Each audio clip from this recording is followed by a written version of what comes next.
بسم اللہ الرحمن الرحیم۔ کہا جاتا ہے کہ کسی علاقے میں قحط سالی پیدا ہو گئی۔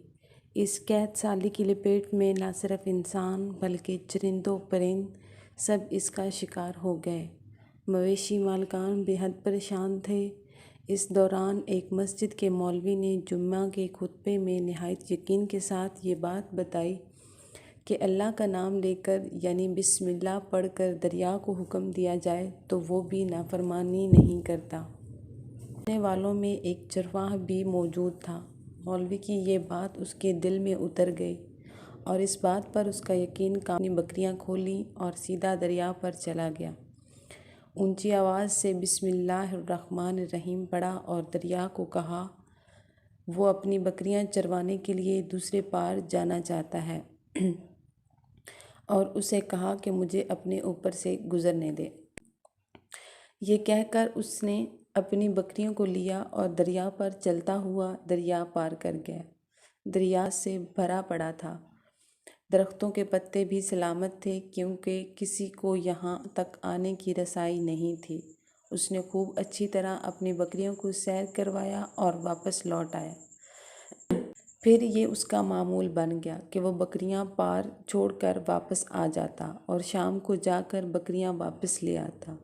اس کی بکریوں کا وزن دگنا چگنا ہو گیا۔ لوگ چونک گئے اور اس سے پوچھا کہ وہ اپنی بکریوں کو کیا کھلاتا ہے۔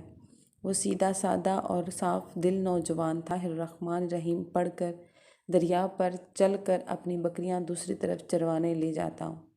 یہ بات سب نے سنی مگر کسی نے اس چرواہے کی بات پر یقین نہیں کیا کیونکہ یہ بات ناقابل یقین تھی، مگر صاف بات ہوتے ہوئے مولوی صاحب کے پاس پہنچ گئی۔ مولوی صاحب نے اس چرواہے کو بلایا اور سارا ماجرا پوچھا۔ اس چرواہے نے مولوی صاحب کو ہی حوالہ بنا لیا کہ مولوی صاحب میں تو آپ کا شکریہ ادا کرنے والا تھا۔ آپ نے جمعہ کے خطبے میں جو نسخہ بتایا تھا کہ بسم اللہ کہہ کر دریا کو بھی حکم دو تو وہ بھی انکار نہیں کرتا، تو میں تو بس آپ کے نسخے پر ہی عمل کر رہا ہوں۔ مولوی صاحب نہایت حیرت سے اس کے چہرے کو دیکھتے رہے۔ مولوی صاحب نے کہا بھائی صاحب ایسی فقط ان کا مقصد لوگوں کا ایمان بنانا ہوتا ہے، مگر بکریوں والا ڈٹا رہا کہ میں تو بسم اللہ کہہ کر پانی پر چلتا ہوں اور بکریاں سمیت پانی پار کر جاتا ہوں۔ آخرکار مولوی صاحب نے خود صبح یہ تجربہ کرنے کی ٹھانی، جسے دیکھنے چرواہے سمیت پورا علاقہ بھی آ گیا۔ مجمع زیادہ تھا۔ مولوی صاحب نے ایک دو بار سوچا کہ انکار کر دوں کہ کہیں ڈوب نہ جاؤں۔ کو کندھے پر اٹھا کر لائے تھے، اب بھی جوش و خروش سے اللہ اکبر کے نعرے لگا رہے تھے اور مولوی صاحب کے حق میں تعریفیں کر رہے تھے۔ آخرکار مولوی صاحب نے اپنے ڈر کو دور کرنے کے لیے ایک رسا منگوایا۔ پہلے اسے ایک درخت کے ساتھ باندھا اور پھر اپنی کمر کے ساتھ باندھا۔ پھر ڈرتے ڈرتے ڈھیلا ڈھالا بسم اللہ پڑھا اور دریا پر چلنا شروع ہو گیا۔ مگر پہلا پاؤں ہی رکھا تھا کہ پانی میں گر گئے۔ مولوی صاحب ڈبکیاں کھانے لگے اور پانی کے بہاؤ میں بہنا شروع ہو گئے۔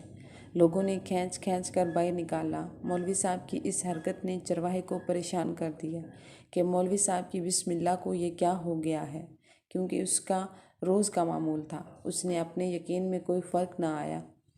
اس نے بسم اللہ کہہ کر بکریوں کو پانی کی طرف اشارہ کیا اور خود ان کے پیچھے چلتا ہوا دریا چھوڑ کر واپس بھی آ گیا۔ لوگ اسے ولی اللہ سمجھ رہے تھے، اس کے حق میں نعرے لگا رہے تھے، مگر وہ سب سے بے نیاز سیدھا سادہ انسان تھا۔ وہ مولوی صاحب کے پاس پہنچا اور کہا مولوی صاحب میں آپ کی بسم اللہ کی تعریف سے کافی پریشان تھا، مگر پانی پر چلتے ہوئے مجھے آپ کی بسم اللہ پتہ چل گیا۔ اس چرواہے نے درخت سے بندھی رسی کی طرف اشارہ کیا اور کہا مولوی صاحب یہ ہے آپ کی بسم اللہ کی بیماری، آپ کی بسم اللہ کی برکت کو یہ رسا کھا۔ آپ کو اللہ اور بسم اللہ سے زیادہ اس رسے پر بھروسہ تھا، لہٰذا اللہ نے بھی آپ کو رسی کے حوالے کر دیا۔ پھر کہنے لگا مولوی صاحب آپ بھی کمال کرتے ہو، میں نے آپ کے منہ سے سنا اور یقین کر لیا اور میرے اللہ نے میرے یقین کی لاج رکھ لی، مگر آپ نے اللہ کا کلام سنا مگر یقین نہیں، یقین سے خالی ہے۔ امید کرتی ہوں کہ آپ کو یہ ویڈیو بہت پسند آئی ہوگی۔ ہمارے چینل کو سبسکرائب کریں اور ویڈیو کو لائک کریں۔ ملتے ہیں اپنی نیکسٹ ویڈیو میں، تب